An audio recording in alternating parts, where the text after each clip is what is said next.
కొడంగల్ నియోజకవర్గం స్వయాన ముఖ్యమంత్రి గారిని ఆశీర్వదిస్తే ఈ రాష్ట్రానికి ముఖ్యమంత్రి అయిన నియోజకవర్గం అది. ఆ నియోజకవర్గంలో దుద్యాల మండలం హకింపేట, పోలేపల్లి, లగిచెర్ల, ఈ లగిచెర్ల దాని చుట్టుపక్కల ఉన్నటువంటి తండాలతో కలిపి 1350 ఎకరాల భూమిని అక్వైర్ చేయాలని గత 8-9 నెలలుగా ముఖ్యమంత్రి స్వయంగా ప్రయత్నం చేస్తున్నాడు. ఈ 1350 ఎకరాలతో పాటుగా ఇంకొక 1500 ఎకరాల భూమిని కూడా అక్వైర్ చేయాలనేటువంటి ఆలోచన ఉన్నట్టుగా అక్కడి ప్రాంత ప్రజానీకమంతా కూడా భావిస్తాను. ఆ ప్రాంతంలో కాలువల కింద వ్యవసాయం లేకపోయినప్పటికీ మంచి చెరువులు కలిగినటువంటి ప్రాంతం అది. లగిచెర్లలో పెద్ద చెరువు ఉంది, చుట్టుపక్కల కూడా పెద్ద చెరువులు ఉన్నటువంటి ప్రాంతం అది.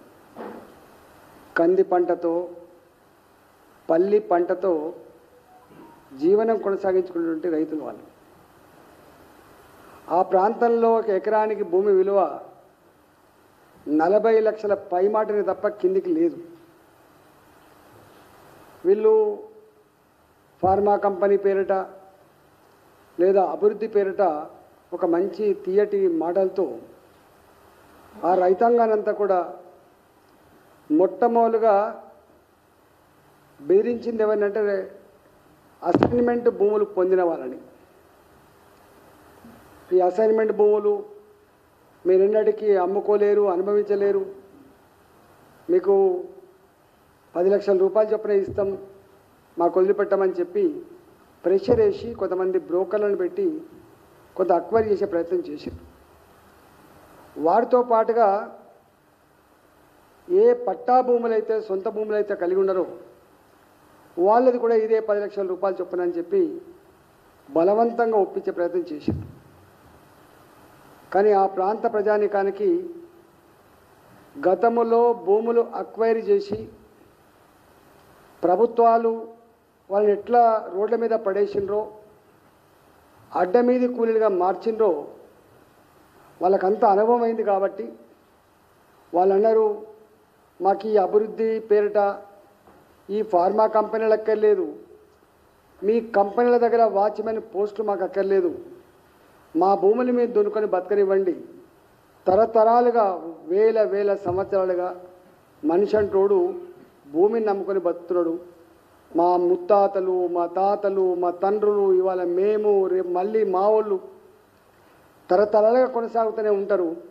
కానీ మీరు కనుక ఇవాళ మా భూముల్ని ఆక్రమించుకుంటే ఈ ఒక్కటే తరంలో ఈ 10 లక్షల రూపాయలు ఇస్తే తాగి కొంతమంది, ఖరాబ్ చేసి కొంతమంది, మొత్తం మీద భూముల నుంచి వెళ్ళి దూరం అయిపోవడం అంటే తల్లిని పిల్లను వేరు చేసినట్టే ఉంటుంది. కాబట్టి మేము ససేమిరా ఇవ్వమని చెప్పాడు. అంటే 40 లక్షల విలువైన ఎకరం భూమిని 10 లక్షల రూపాయలకే బలవంతంగా ఉంచుకుంటా అని చెప్పి మాట్లాడినప్పుడు అక్కడ రైతాంగం అంతా కూడా ససేమిరా ఇవ్వమని చెప్పిండు. అయినప్పటికీ కూడా అనేక రకాల ప్రలోభ పెట్టే ప్రయత్నం చేసిండు. స్వయంగా అక్కడ డీకే అరుణ గారు ఎంపీ అయిన తర్వాత మేము ఇక్కడ ధర్నా చేస్తూ ఉన్నాం, మీరు రావాలని చెప్పి స్వచ్ఛందంగా గ్రామాలే తరలి వచ్చి అక్కడ ధర్నా కార్యక్రమం కూడా పెట్టిండ్రు. సావనైనా సత్తం తప్ప మా గ్రామాలు వదిలిపెట్టే ప్రసక్తి లేదు, మేము ప్రభుత్వానికి భూమి ఇచ్చే ప్రసక్తి లేదు, మమ్మల్ని బతకనీయమని చెప్పి వారు కోరిండ్రు. అంటే ఆ ప్రాంతంలో అనేక సంవత్సరాలుగా ఒక అలజడి, ఒక ఆందోళన, ఒక భయం వెంటాడుతూ ఉంటే రేవంత్ రెడ్డి గారు సొంత నియోజకవర్గం కాబట్టి వాళ్ళ యొక్క మనోభావాన్ని అర్థం చేసుకొని వెనుకకు తగ్గుతారని చెప్పి ఆశించిండ్రు. వెనుకకు తగ్గకపోగా అహంకారంతో ఇవాళ అనేక రకాల ఇబ్బందులు పెట్టి చివరికి కలెక్టర్ని పంపించారు. కలెక్టర్ని పంపిస్తే అంతకంటే ముందే డీకే అరుణ సమక్షంలో ఆగ్రహం వ్యక్తం చేసిన రైతులు, అంతకంటే ముందే కొంతమంది బ్రోకర్లని వాళ్ళు ఊర్లలో బంధించి మీరు మా ఊర్లలోకి వచ్చి భూములు పిచ్చే ప్రయత్నం చేస్తే మిమ్మల్ని వెంటాడతామని చెప్పి బెదిరించిన రైతాంగానికి అంతకంటే ముందే పాదయాత్ర చేసిన రైతాంగానికి ఇవన్నీ తెలిసి కూడా అహంకారపూరితంగా కలెక్టర్ గారు అక్కడికి పోయిండ్రు. కలెక్టర్ గారు పోయిన తర్వాత మీ ప్రజా సేకరణకి మేము రాము, మేము మమ్మల్ని ఇబ్బంది పెట్టకండి అని చెప్పిండ్రు వాళ్ళు. అయినా బలవంతంగా మళ్ళీ పోయిండ్రు. పోతే వాళ్ళు నిరసన చెప్పిండ్రు, బయటికి పంపించిండ్రు. స్వయంగా కలెక్టర్ గారు చెప్పిన మాట ఏంటంటే నా మీద దాడి జరగలేదని చెప్పిండ్రు. చెప్పిన తర్వాత రాత్రికి రాత్రి 1500 మంది పోలీసుల్ని ఈ 4 గ్రామాల మీద పడి యుద్ధ భూమిలో ఎట్లయితే ఇతర దేశాలు వచ్చి ఆక్రమించుకొని ఇబ్బంది పెడితాయో గా పద్ధతుల్లో గ్రామాల మీద పడి యువకుల్ని మాట్లాడిన మహిళలందరూ కూడా రాత్రి అరెస్ట్ చేసి తీసుకుపోయారు. తీసుకపోతే ఎందుకు తీసుకుపోతున్నారని చెప్పి అడిగిన కర్మానికి అనేక మంది కొట్టి హింసించారు. ఎంతమందిని హింసించారు, ఎంతమందికి ఏమైందనేది రేపు తెలుస్తుంది. ఇవాళ దాచేస్తుండొచ్చు, ఇవాళ బెదిరిస్తుండొచ్చు, కానీ తప్పకుండా తెలుస్తుంది. ఇంకా దారుణమైన మాట ఏంటంటే ఆ ప్రాంతాల్లో మొత్తం ఇంటర్నెట్ బంద్ చేసిండ్రు, సెల్ ఫోన్లు పనిచేయకుండా చేసిందంటే అంటే యుద్ధ భూమిని తలపించే పద్ధతిలో రేవంత్ రెడ్డి గారు ఓట్లేసి గెలిపించిన ప్రజానికానికి ఇవాళ చూపిస్తున్నటువంటి నిజస్వరూపం ఇది. చివరికి ఈ సంఘటన మీద స్వయంగా అక్కడ ఎంపీగా ఉన్నటువంటి డికే అరుణ గారు రైతాంగాన్ని కలుసుకుందాం, ఏమైందో తెలుసుకుందాం అని చెప్పి పోతే ఎక్కడో కిలోమీటర్ల దూరంలో వికారాబాద్లో మొత్తం బ్యారికేడ్లు వేసి స్వయంగా ఎంపీగా ఉన్నటువంటి డికే అరుణ గారిని నివారించే ప్రయత్నం చేశారు.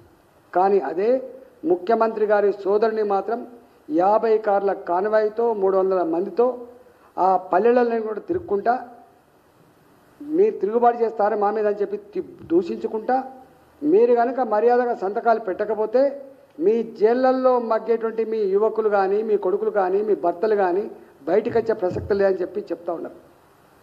అక్కడ డికే అరుణ గారు నేను ఎంపీని పోనిస్తలేరు, మీరు వారిని పోనిస్తుందంటే వాళ్ళు కాంగ్రెస్ పార్టీలు కదా అంటే అధికారులు కూడా ఎట్లా బానిసలాగా పనిచేస్తుండడానికి ఇది సజీవ సాక్ష్యం. ఇదే కలెక్టర్ గారు డికే అరుణ గారు పోతేనేమో కనీసం మర్యాద లేకుండా ప్రవర్తిస్తాడు, కానీ అదే కాంగ్రెస్ పార్టీ నాయకులు ముఖ్యమంత్రి గారు సోదరులు పోతే మాత్రం ఇవాళ ఏ ప్రోటోకాల్స్ ఉన్నాయో తెలియదు కానీ బయటికి వచ్చి స్వాగతం పలికి తీసుకుపోయే పరిస్థితి ఉన్నది.